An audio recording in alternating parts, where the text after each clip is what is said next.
bus tour with us, Representative Congressman Ralph Norman, who's been a great friend, a good friend of the taxpayers. Keep fighting. Thank you for being my friend. I appreciate you. Thank you so much. And my old desk mate, the one that helped fight to get those votes on the record, Representative Nathan Valentine. Thanks for hanging out with us today. Nathan, I will deal with you later. Thank you for your intro. And Chris Wooten, you are a rock star. Thank you for your service. Thank you for your leadership. Thank you for making Lexington County proud. And Senator Katrina Shealy is here. Thank her for representing Lexington County so well. And thank you to our Sheriff's Department that is here. Our law enforcement are stellar here in Lexington County, so thank you for them. So I'll say this. I need to start with the fact that Donald Trump had a rally today.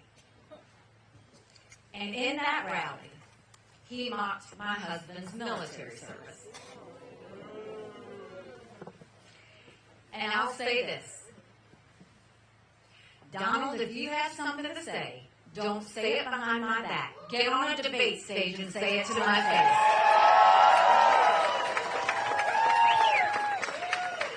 I am proud of Michael's service. Every military spouse knows it's a family sacrifice. I have long talked about the fact that we need to have mental competency tests for anyone over the age of 75. Donald Trump claims that he would pass that. Maybe he would, maybe he wouldn't. But if you mock the service of a combat veteran, you don't deserve a driver's license, let alone being President of the United States. So it's been a journey. Next week, I believe it will have been a year since I announced. We had 14 people in the race. We've defeated a dozen of the fellas. There's just one more left I got to catch up to. We had 2% in Iowa, and then we ended up getting 20%. We went to New Hampshire. They said we'd be 30 points down. We got 43%. The more important part of that is the Republican incumbent, Donald Trump, did not get 43%. That's incredibly telling. And on the night of New Hampshire, he didn't like the 43%, and he literally had a temper tantrum.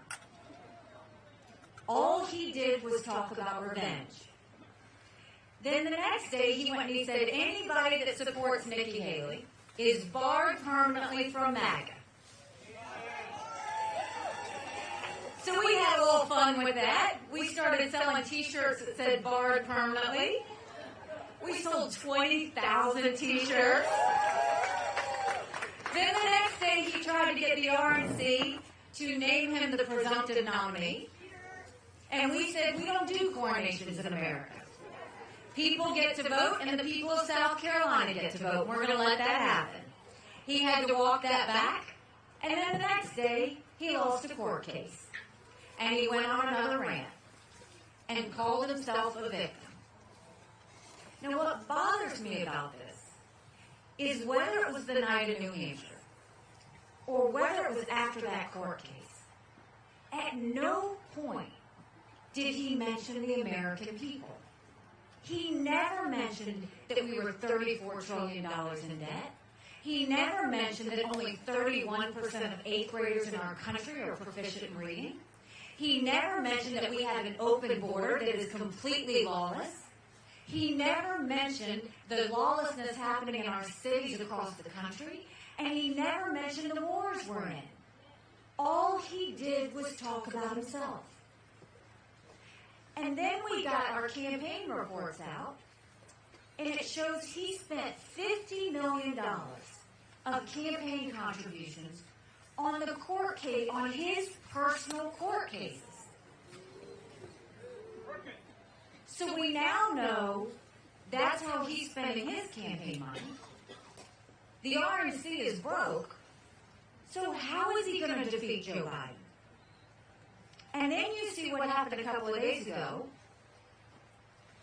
Trump lost his immunity battle, so he's going to be Citizen Trump when it comes to the court cases. But Republicans lost the vote on the border. Republicans lost the vote on Israel. The Republican Party chair lost her job. And Trump had his hands in all of that.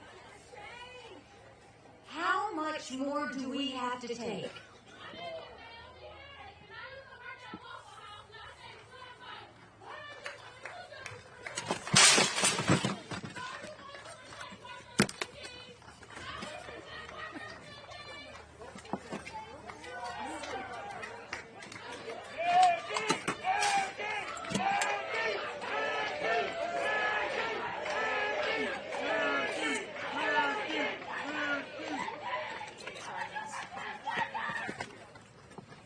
You know, don't ever get upset when someone does that. Because my husband and his military brothers and sisters sacrifice every day for her right to do that. So when you look at what we're seeing, it's chaos. It's total chaos. And we can't have a country in disarray and a world on fire and continue to go through the chaos. We won't survive it. And I continue to look and see all the issues that we really have to deal with. The fact that we're $34 trillion in debt. We have got to stop the wasteful spending that's happening from Republicans and Democrats.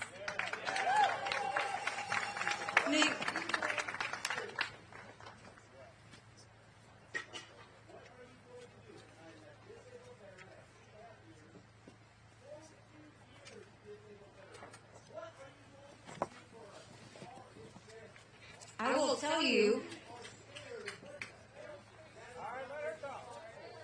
So I will tell you, first of all, thank you for your service. Secondly, I will tell you that my husband is a combat veteran. And what I have said is, my parents always taught us to take care of those who take care of them. And I'm going to ask you if we're taking care of those who take care of them. Right now in America, over 35,000 of our veterans are homeless. 1 in 3 suffers from PTSD or thoughts of suicide. We lose 22 heroes a day to suicide. If a veteran needs a doctor's appointment, on average, takes 29 days. Why 29 days? Because on the 30th day, they get to go to the doctor or hospital of their choice. So midway through the 29 days, they get a call to reschedule. And the clock starts all over again. It's shameful how we treat our veterans. Y'all know Michael deployed to Afghanistan when I was governor. And when he came home, that was a lot of prayers answered. But when we got home, life got hard. Michael couldn't hear loud noises. He couldn't be in crowds. Life had passed him by for the year that he was gone, and the transition was tough. We can't just love our men and women when they're gone. We gotta love them when they come back home, too. That's why we need to do better in the transition. Not just 2 weeks, but take care of them for the long haul. We need to have telehealth so they can get the mental health care they need right when they need it. We should let them go to the doctor or hospital of their choice. They've earned that right. And for anybody that talks about the VA health care, I think the best way to take care of it is I think every member of Congress should get their health care from the VA, and you watch how fast that gets fixed. You will have a voice again when I'm president, and so will every other veteran, because we do owe you a debt of gratitude, and we do owe it to take care of you, and I will make sure we do that. So if you look at the wasteful spending that we have by Republicans,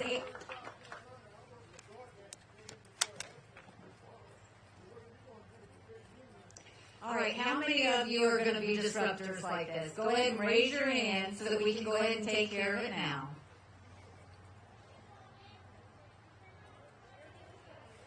You're welcome to have answers, but right now we're doing a rally.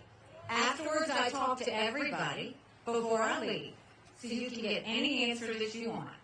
But right now, I ask you to be respectful to everybody else that came out to hear me speak, and then you can ask your questions after. So how are we going to take care of our economy? The first thing we need to do is claw back the $100 billion of unspent COVID dollars that are still sitting out there. Instead of 87,000 IRS agents going after middle America, go after the hundreds of billions of dollars of COVID fraud that are still there. 1 out of every $7 was spent fraudulently. If 8% of our budget is interest, quit borrowing. Cut out the credit cards. You have to balance the budget every day. I have to balance the budget as governor. Why is Congress the only group that refuses to balance the budget? You know, Congress, their only job is to give us a budget on time. They've only given us the budget on time 4 times in 40 years. You know what I say to that? You don't give us the budget on time, you don't get paid, period. We'll stop the spending, we'll stop the borrowing, we'll eliminate the pet projects, and I'll veto any spending bill that doesn't take us back to pre-COVID levels. That will save us trillions. We want to open up the middle class. We're going to eliminate the federal gas and diesel tax in this country. We're going to cut taxes on the middle class. And we're going to finally give small businesses their due. We're going to make the small business tax cuts permanent. Small businesses are the heartbeat of our economy. We need to start acting like it. And then when you look at the border, this is lawlessness at a level we've never seen. 8.5 million illegal immigrants have come to the border. We had more fentanyl cross the border last year that would kill every single American. Number 1 cause of death for adults 18 to 45, fentanyl. And don't think for a second China doesn't know what they're doing when they send it over. And when we were here in South Carolina and I was governor, together we passed the toughest illegal immigration law in the country. President Obama sued us over it. And we won. We will take what we did in South Carolina, we'll go national with it. We will do a national E-Verify program and require businesses to show that the people they hire are in this country legally. We will defund sanctuary cities once and for all. No more safe havens in America. We'll put 25,000 Border Patrol and ICE agents on the ground and let them do their job. We will go back to the Remain in Mexico policy so that no one even steps foot on U.S. soil. And instead of catch and release, we'll go to catch and deport. That's how we'll take care of what we're going to do on the border. So we know the solutions that we need to have. Whether it's the border, whether it's education, whether it's cutting wasteful spending, whether it's law and order, whether it's preventing war. But we also have to know, in order to do that, how we're going to win.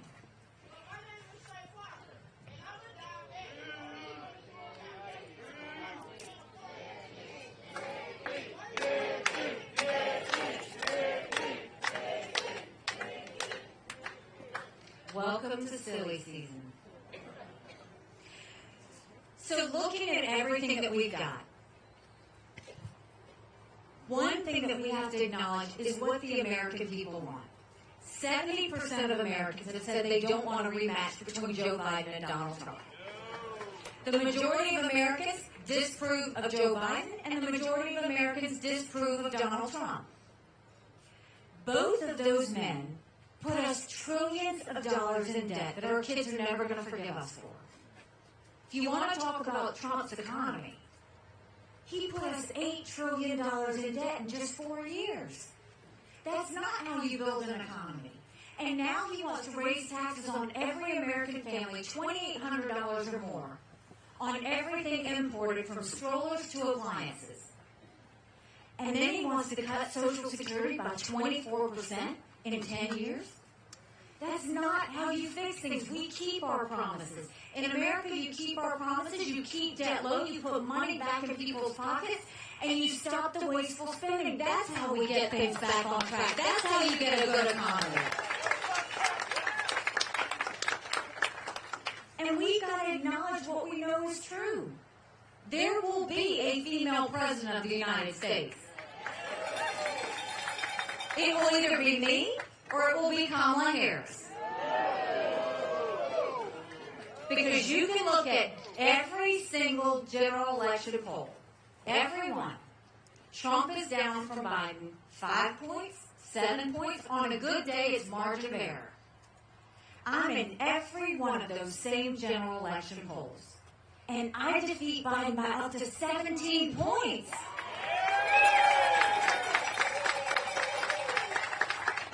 That's bigger than the presidency. That's House. That's Senate. That's governorship. But more than that, you win with double digits. That's a mandate going into D.C. to stop the wasteful spending and get our economy back on track. That's a mandate to get our kids reading again and go back to the basics in education. That's a mandate to secure our borders with no more excuses. That's a mandate for law and order back in our country.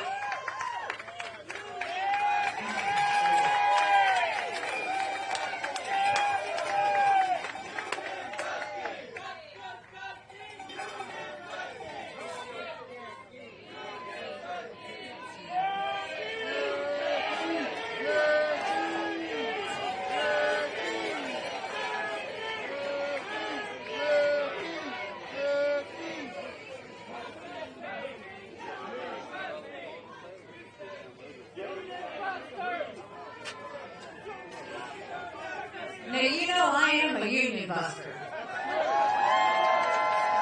We kept South Carolina free of unions. You know what's interesting about this? I was the only candidate that Biden put billboards up against in Iowa. The only one. And in New Hampshire, I was the only candidate that the Democrats went after. And now in South Carolina, I'm the only candidate when that happens. What does that tell you? Biden is worried about us. He's not worried about Donald Trump. Because he knows that he can beat Donald Trump. He knows he cannot beat me. But you look at what happened a couple of days ago.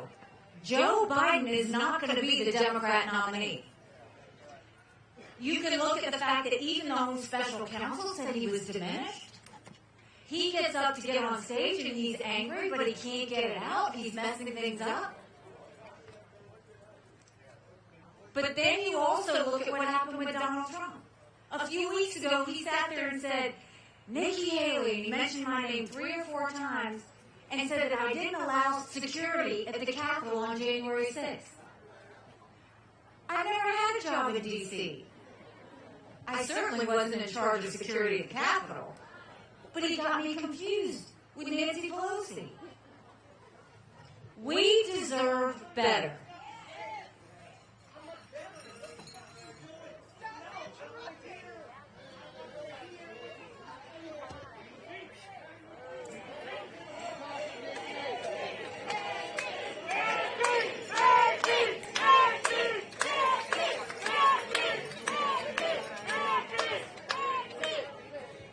We have a choice to make. Everybody gets to go to the polls starting Monday. And when you go to the polls, you get to decide, do you want more of the same or do you want something new? If you look at what more of the same has given you, it's chaos, it's disruption, it's caused our country to be angry, it's caused them to be divided, it's forgotten what our patriotic feeling is, that we love our country. I mean, don't you want to know what it's like to sit at the dinner table and not have a fight anymore over politics? Don't you want your kids to know what it's like to be proud of our country? Don't you want to remember what it was like when neighbors loved neighbors? Because we could have that again. But you can't have it with Joe Biden or Donald Trump. The only way we're going to have it is if we have a new generational leader and leave the baggage and the negativity of the past and we look forward with solutions in the future. So this is what I'll tell you. February 24th is Election Day. We get to vote early now, starting on Monday. We need you to all get out and vote. We need you to get your friends and your family out.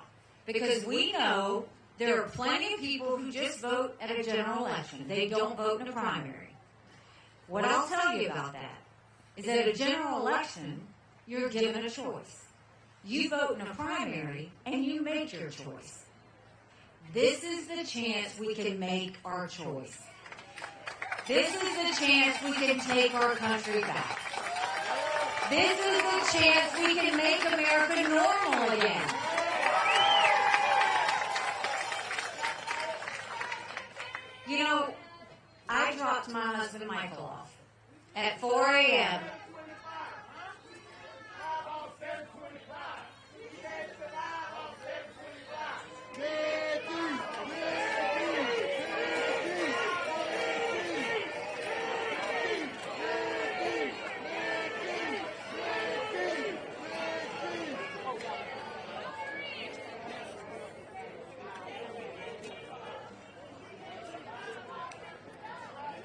Y'all should tell Biden about that.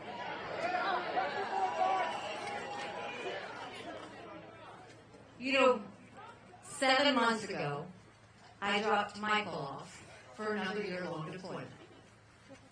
And I watched him and 230 soldiers pick up their 2 duffel bags of belongings to go to a country they've never been, all in the name of protecting America.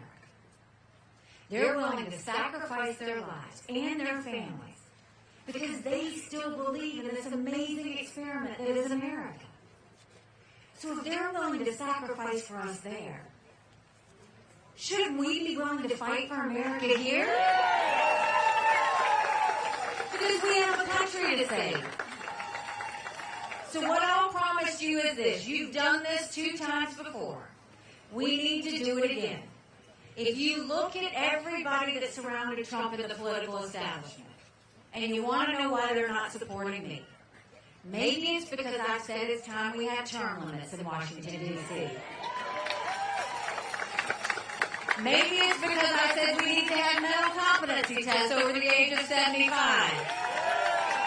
Maybe it's because I said if you don't pass the budget on time, you don't get paid. Maybe it's because I said Congress should not be trading in the stock market because they get too much information. And then if you want to look at the South Carolina politicians, and you want to know why they're surrounding Trump, when they ask about the governor, they're like, well, why isn't he supporting you? And I said, oh, you mean the one that I defeated when I ran for governor the first time? And then when they asked about the elected officials, they're like, well, why aren't they with you? And I said, oh, because I required them to start showing their votes on the record instead of hiding them from you. That I required them to start showing their income so that they couldn't hide to taxpayers who was paying them. That we banned $500 million worth of port projects that taxpayers didn't need to be paying for. You can have them. At the end of the day, we're fighting for you. And at the end of the day, you can fight back against that. So go out there and tell 10 people to go to NikkiHaley.com.